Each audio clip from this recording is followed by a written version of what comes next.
The service tablet beeped while Dan Harper was elbow deep in a coolant pipe. He pulled himself out from under the counter, wiped his hands on his work pants, and checked the screen. Another call. Building 7 in the diplomatic quarter. Heating issue. Priority marked as urgent. Dan sighed and packed his tools. 20 years of fixing things on space stations had taught him that urgent usually meant someone important was cold and angry. He grabbed his heavy toolkit and headed for the transit pod terminal. Station Bellwood was home to about 40,000 people and maybe 10,000 aliens from a dozen different species. Dan had fixed heating units for most of them at some point. Humans liked it at 70 degrees. The bug people from Andrus liked it at 90. The ice worlders kept their quarters at 40. Dan had learned not to ask questions. Fix the machine, collect the payment, move on to the next job. The transit pod hummed as it carried him across the station.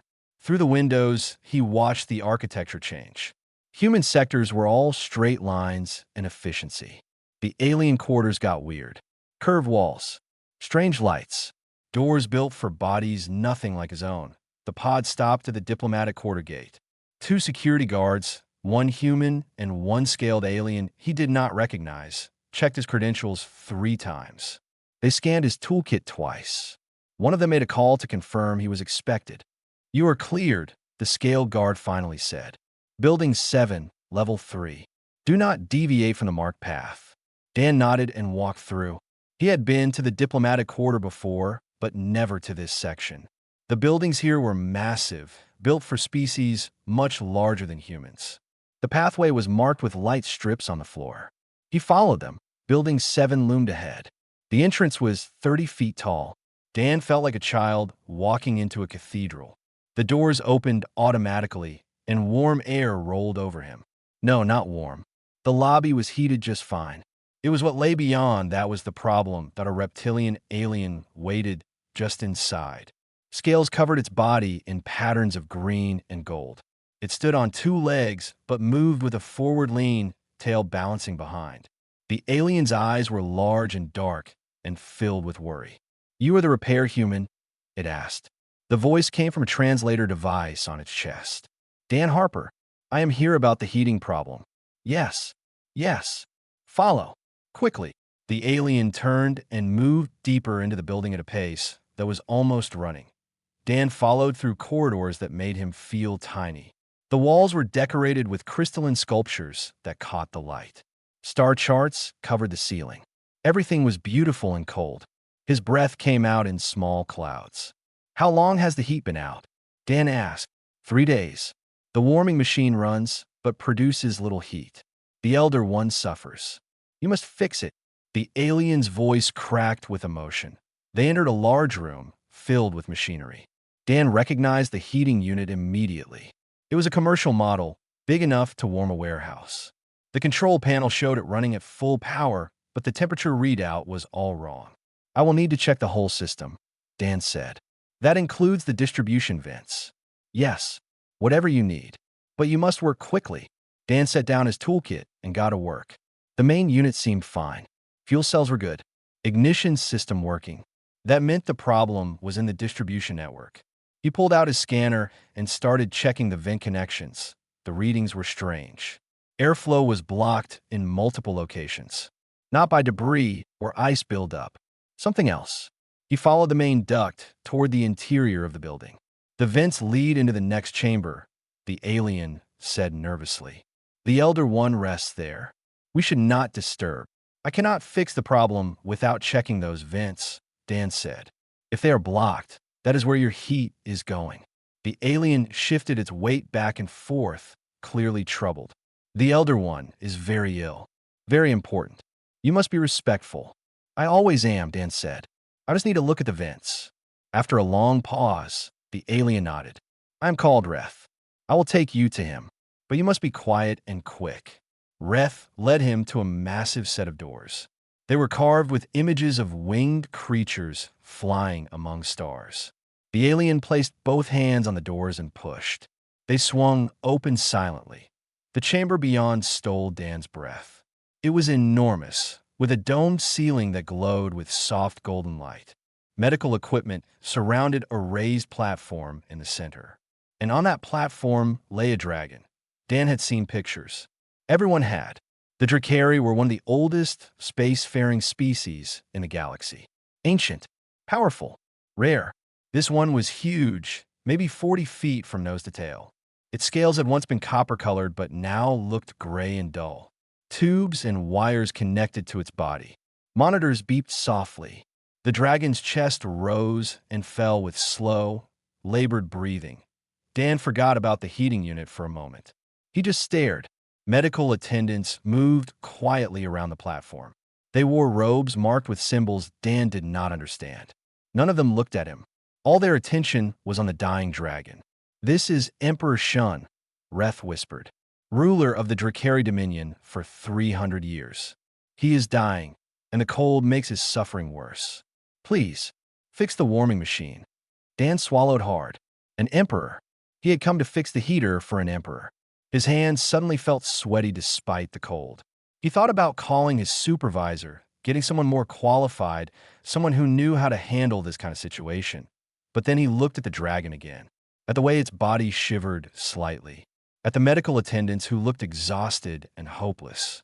Someone was suffering, and Dan knew how to fix heating systems. "Show me the vents in here," he said quietly.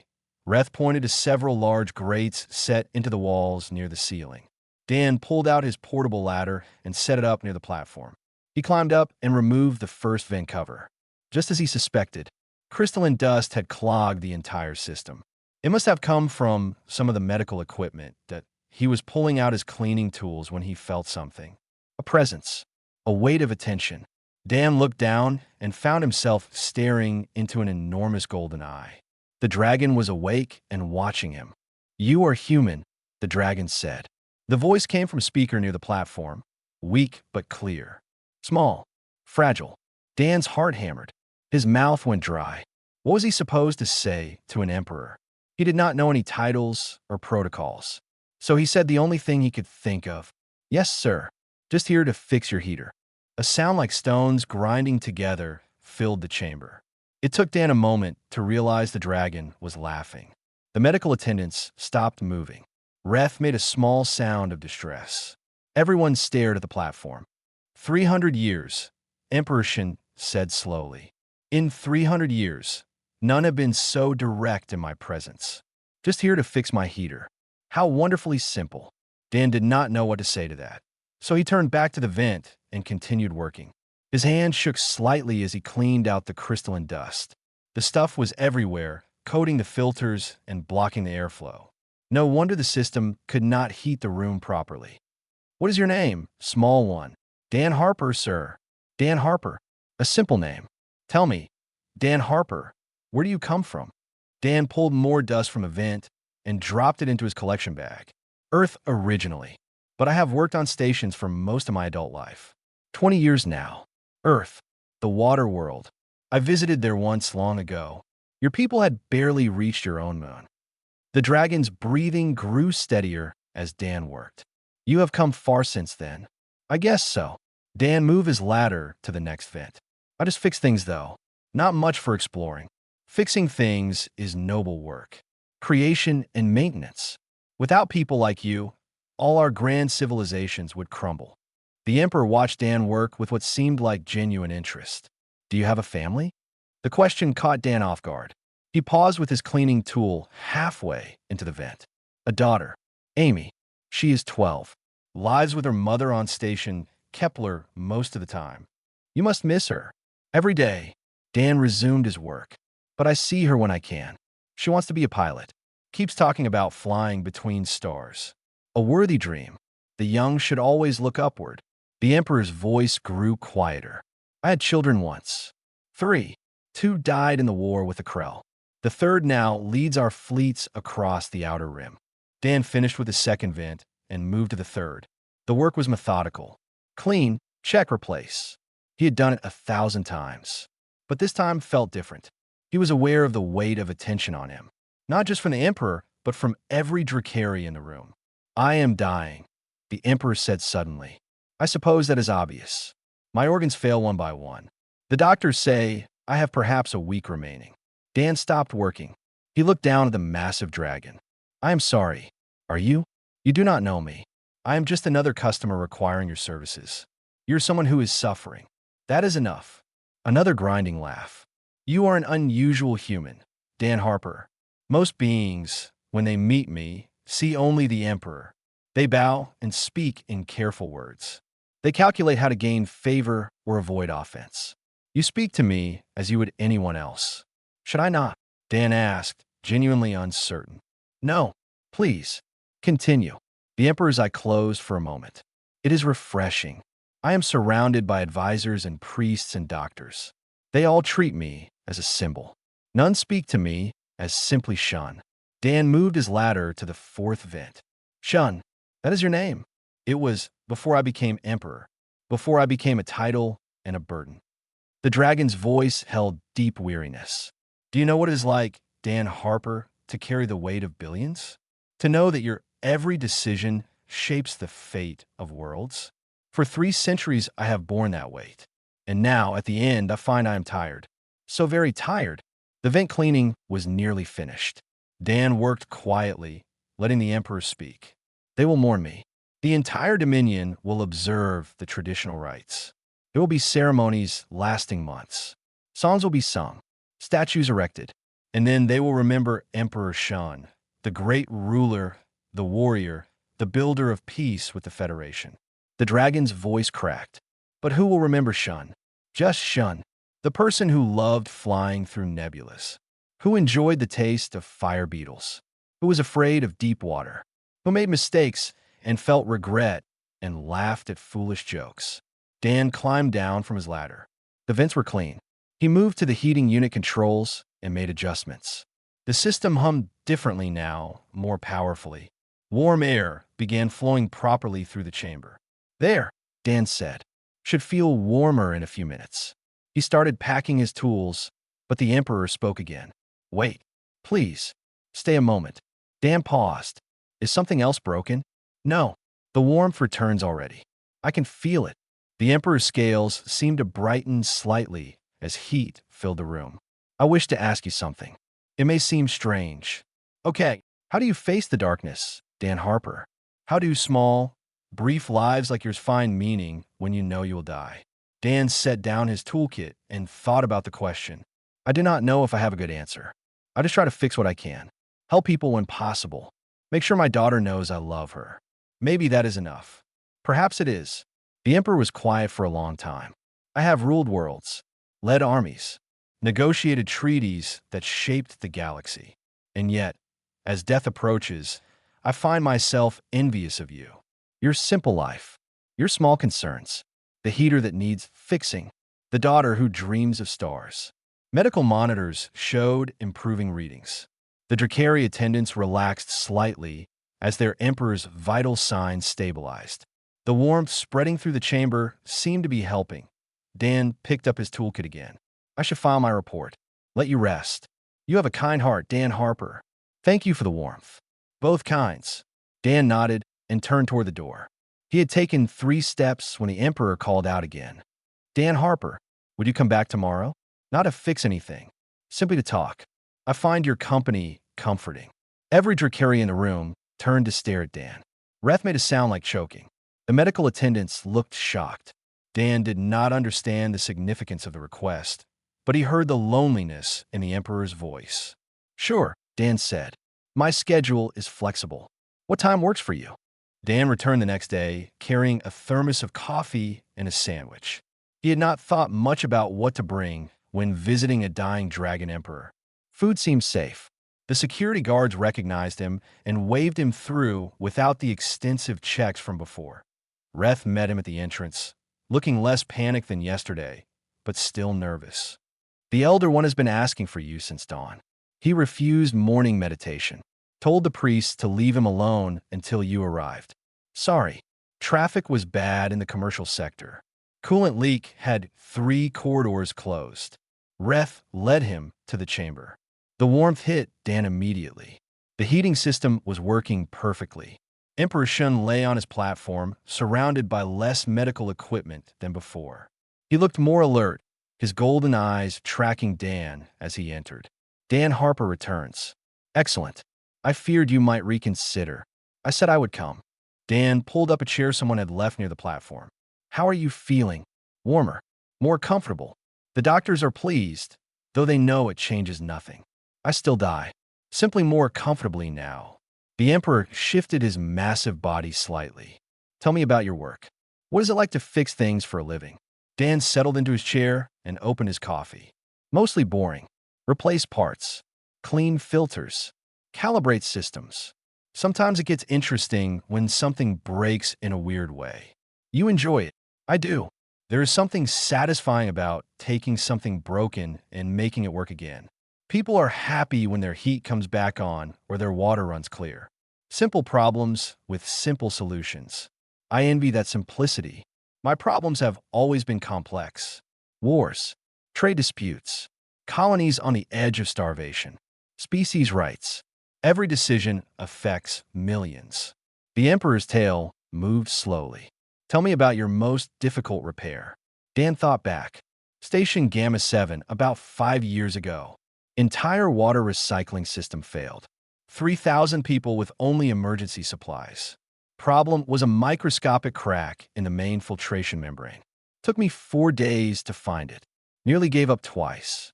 But when I sealed that crack and clean water started flowing again, people cried. Actually cried. That felt good. You saved 3,000 lives. I fixed a water filter. Perspective amateurs, Den Harper. You see a technical problem solved. I see lives preserved through skill and determination. The Emperor's breathing grew thoughtful. In my youth, I led a fleet against the Krell invasion. We won a great victory.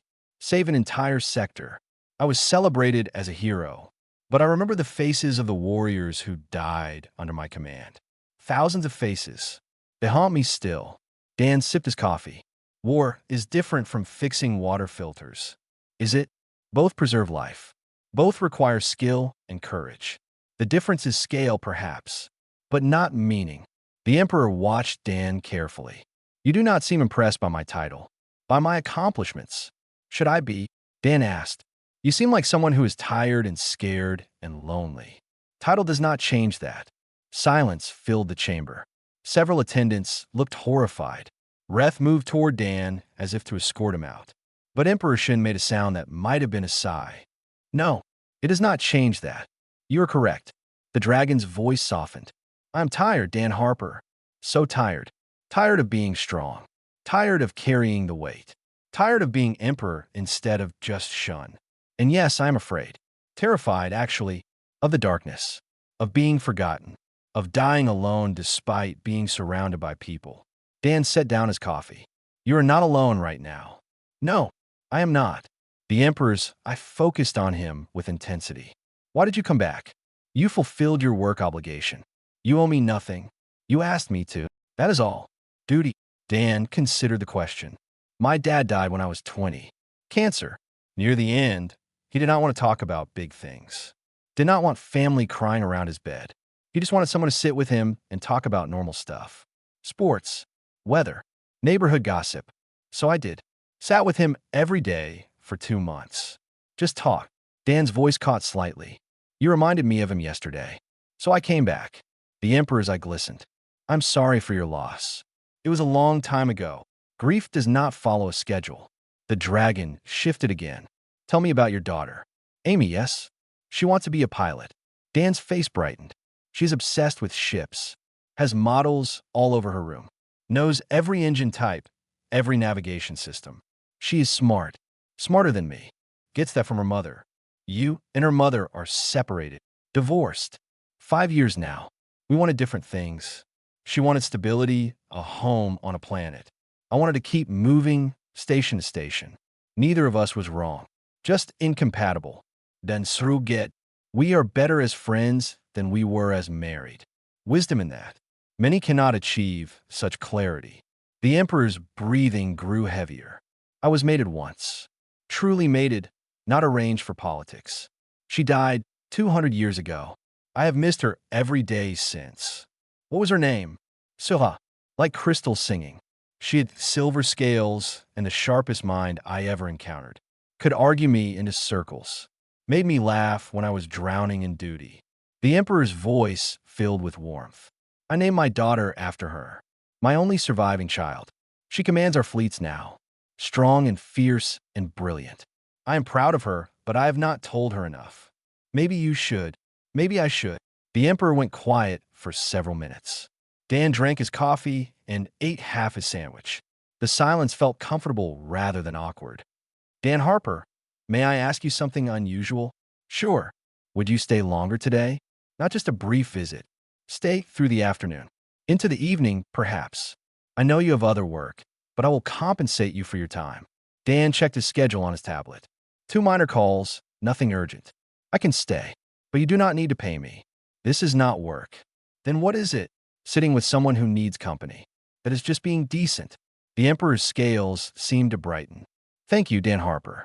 You have no idea what your presence means to me. Hours passed. Dan talked about fixing air circulators on Station Bellwood. Emperor Shun talked about negotiating peace with the Terran Federation 30 years ago. They shared stories, one ordinary and one extraordinary, finding common ground in the details. Station lights dimmed to evening cycle. Medical attendants changed shifts. Reth brought Dan food and water without being asked. The Emperor seemed more alive than he had in weeks, asking questions, laughing at Dan's stories about difficult customers. There was this one Androsian, Dan said, who kept calling me because their quarters were too hot. I would come, check everything, adjust the temperature down. 2 days later, same call. Too hot. This went on for a month. What was the problem?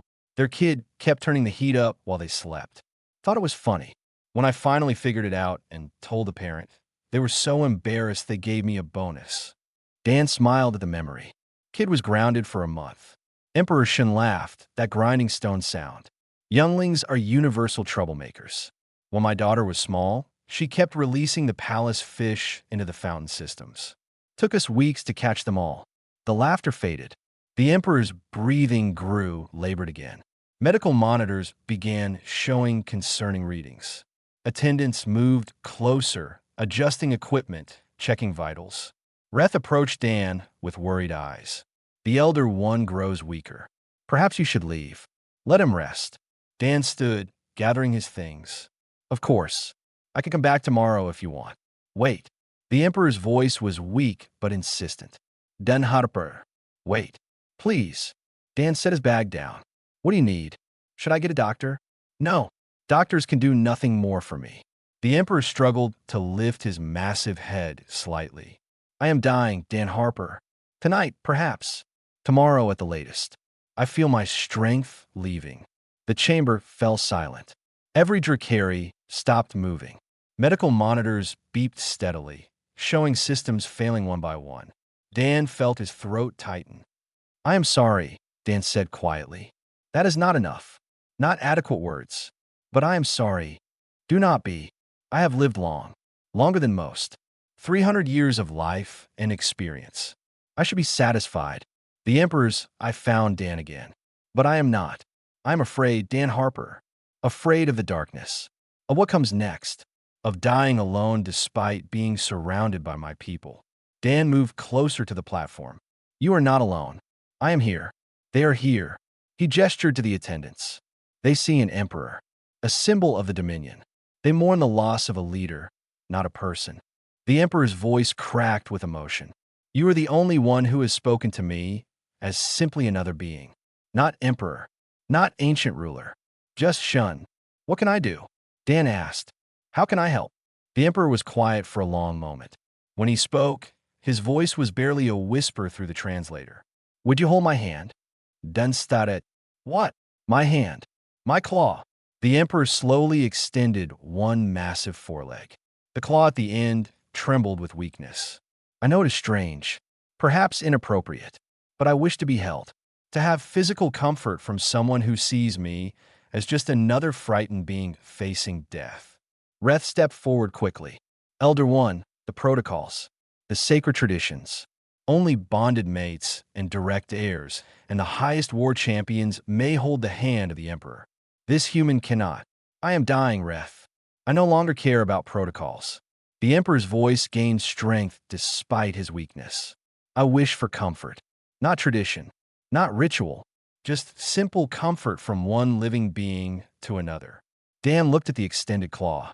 It was huge, easily able to crush him. The scales were warm now, heated by the repaired system. He could see the trembling, the weakness, the fear. He reached out and placed his small human hand against the dragon's claw. The reaction was immediate. Every Drakari in the chamber gasped. Some looked horrified, others shocked. Breath made a sound like prayers or curses. But Dan kept his hand there, holding gently but firmly. The Emperor's entire body relaxed. A deep rumbling sound emerged from his chest. It took Dan a moment to recognize it as a purr, something he had not known dragons could make. "Thank you," Emperor Shin whispered. "Thank you, Dan Harper. You have given me something I did not know I needed. It is just a hand. No, it is connection. It is comfort without expectation or obligation. It is being seen as just Shun, scared and dying, and being offered kindness anyway." The Emperor's eye closed. In 300 years, I've been held by mates, by children, by warriors celebrating victory. But never like this. Never so simply. Dan sat on the edge of the platform, his hand still against the claw. His back would ache later. His legs would cramp. But none of that mattered. Someone needed him here. "My father held my hand when he died," Dan said quietly. Squeezed it at the end, like he was holding on to something real, something that connected him to life. His voice caught. "I think maybe that is what we all need. To be held. To not face the darkness alone." "Yes." The Emperor's breathing slowed. "That is it exactly." Medical monitors showed more systems failing. Attendants moved around the platform, but did not interfere. They watched the human holding their Emperor's hand with expressions Dan could not read. Shock, anger, understanding, all mixed together. Time passed. The Emperor drifted in and out of consciousness. Each time he woke, he looked to make sure Dan was still there. Each time, Dan squeezed the claw gently. "Still here," Dan said each time. "Not going anywhere." More Drakari began entering the chamber. Word had spread somehow. They came to see their dying Emperor. They stopped when they saw the human sitting on the platform, hand against their ruler's claw. Some gasped. Some leapt. None approached. "They are shocked." The Emperor whispered during a moment of clarity. "What you do is sacred among my people, forbidden to outsiders. They do not understand why I allow it. Do you want me to let go?" "No, never. Let them think what they will. I am done living for others. In my final hours, I choose comfort over protocol." The Emperor's eye focused on Dan. "You have taught me something, Dan Harper. That kindness transcends species. That connection needs no ritual. That sometimes the most profound moments are the simplest ones. A hand held, warmth shared, fear acknowledged, and faced together. I'm just sitting here. You are doing far more than that. You're reminding me that I lived. Not just ruled. Lived." The chamber filled with Drakari as station night deepened. High counselors arrived in ceremonial robes. Military officers in polished armor. Priests carrying censers that smoked with sweet incense. All came to witness their Emperor's final hours. They all stopped when they saw Dan Harper sitting on the platform, his human hand resting against Emperor Shin's claw. A large Drakari in military decorations approached. His scales were scarred from old battles. His eyes were hard until they fell on the Emperor. Then they softened with grief. "Shun," the warrior said quietly. "Old friend, I came as soon as I heard." The Emperor's eye opened. A smile seemed to cross his face. "Cross, you are here. Good. Very good. Of course I am here. We have fought together for 2 centuries. I would not let you face this final battle alone." Admiral Cross noticed Dan for the first time. "Who is this human?" "Dan Harper. He fixed my heater. Now he keeps me company." The Emperor's voice held warmth. "Dan Harper, this is Admiral Cross. My oldest friend. He has saved my life more times than I can count." "Sir," Dan said, nodding respectfully but not moving his hand. Cross stared at their joined hands for a long moment. Understanding crossed his face. "You have found comfort at last. I am glad, old friend. Protocol be damned. You deserve peace." More Drakari arrived. The chamber became crowded. Dan felt terribly out of place, a small human among giants. But the Emperor's claw twitched whenever Dan started to pull away. So he stayed that a female Drakari pushed through the crowd. Her scales were copper like the Emperor's had once been, but brighter, younger. She moved with authority and barely contained grief. When she saw the Emperor, she made a sound between a roar and a sob. Papa, Sura, my fierce one, you came. The Emperor's voice strengthened slightly. I'm glad. So glad. Princess Sarah climbed onto the platform. She saw Dan and froze. Her eyes went from the human to her father to their joined hands. Rage flashed across her face. What is this?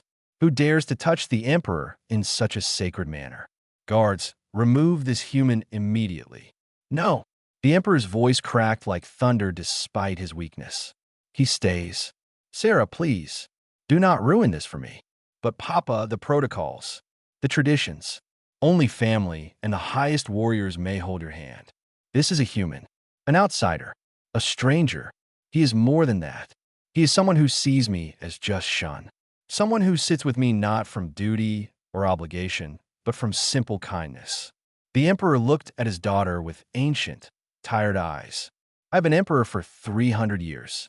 I have fulfilled every duty, followed every tradition, sacrificed everything for the Dominion. In my final hours, I wish to simply be a person receiving comfort from another person. Can you not grant me this? Tears streamed down Sarah's scaled face. She looked at Dan with fury and gratitude mixed together. Finally, she nodded and moved to her father's other side. I'm here, Papa. I will not leave you. Dan started to pull his hand away to give them privacy. The Emperor's claw tightened around his fingers. Stay, please. So Dan sat while father and daughter spoke. Sarah talked about the fleet, about victories and losses. The Emperor listened and gave advice. They spoke of old memories, of Sarah's mother, of better days. Dan felt like an intruder on something intimate, but he had been asked to stay. I am proud of you, the Emperor told his daughter. You will be a better ruler than I was. Stronger, wiser. You will lead our people into a new age. I am not ready to lose you. No one is ever ready. But death comes regardless. You will lead. You will endure. You will make me proud. The Emperor's breathing grew more labored. Sarah, this human, Dan Harper, he has taught me something important. Remember it when you rule. What is that, Papa? That kindness transcends all boundaries. That connection matters more than protocol. That seeing others as people rather than titles or species changes everything. The Emperor coughed. Medical monitors shrieked warnings. Be kind, Sarah, led with strength but also with compassion. That is my final command as your father. I will, Papa. I promise. The Emperor relaxed back onto his platform. His breathing steadied slightly. He looked between his daughter and Dan. Thank you both. For being here. For holding my hands. For letting me be just shun in the end. Admiral Cross approached the platform. Other Drakari joined him. They began sharing memories. Stories of the Emperor's long life. Not tales of conquest and glory, but personal moments. The time Shin flew through a radiation storm to rescue miners. How he remembered the names of every warrior who died under his command. His terrible singing voice. His love of flying through nebulas. Dan listened to stories about a person he had only known for 2 days. He felt the weight of 3 centuries of life pressing down on this dying being. And he held on, offering the only thing he could. His presence. His hand. His willingness to sit with someone facing the darkness. Hours passed. The Emperor drifted in and out of consciousness. His breathing grew shallower. Medical monitors showed systems shutting down one by one. The gathered Drakari fell silent. Watching their leader fade, the Dan's legs cramped. His back ached. His hand had gone numb. But he did not move. Someone had asked him to stay. So he stayed. As station dawn approached, the Emperor opened his eyes one final time. His gaze moved across the gathered Drakari, lingering on faces he knew. On Admiral Cross, his oldest friend. On Sarah, his daughter and heir. Finally, his eyes settled on Dan. Thank you, Emperor Shin whispered, for the warmth, for the company, for reminding me that I lived. You fixed more than my heater, Dan Harper. You warmed something I thought had gone cold forever. I am glad I could help, Dan said, his voice thick with emotion. You did more than help. You gave me peace. The Emperor's eye closed slowly. Goodbye, my friend. Take care of that daughter of yours. Tell her to fly far and see wonders. I will. I promise. The Emperor took one last deep breath. His claw squeezed Anne's hand gently, then released. The rumbling purr that had filled the chamber faded to silence. Medical monitors flatlined with soft alarms. Emperor Shun, ruler of the Drakari Dominion for 300 years, was gone. A low, mournful sound rose from every Drakari throat. The death song, ancient and terrible and beautiful. Dan sat frozen, tears running down his face, still holding the now-still claw of a being he had barely known but somehow come to care for deeply. Priests moved forward to begin their rituals. Dan finally released the Emperor's claw and stood on shaking legs. His body screamed in protest after sitting for so long. He grabbed his toolkit, ready to slip away quietly. Princess Sarah caught his arm. Her eyes were red from crying, but her grip was firm. You cannot leave yet. I should go. This is for family, for your people. You are part of this now. Sarah's voice was steady despite her grief. What you did for my father matters. Stay, please. Admiral Cross approached. The human sat vigil with our emperor, held his hand through death. That is sacred among our people. He must stay for the ceremonies. Dan wanted to protest. He was just a repairman. He did not belong here among royalty and warriors and priests. But the way they looked at him, with something like gratitude mixed with awe, stopped him. Okay, I will stay. What Dan did not know was that his vigil had been broadcast throughout Drakari space. Someone had activated recording equipment. Billions of Drakari across dozens of worlds had watched a human sit with their dying emperor, had seen the handheld, had heard the conversations, had witnessed their ancient ruler find peace in his final hours through a simple act of companionship. The response was immediate and overwhelming.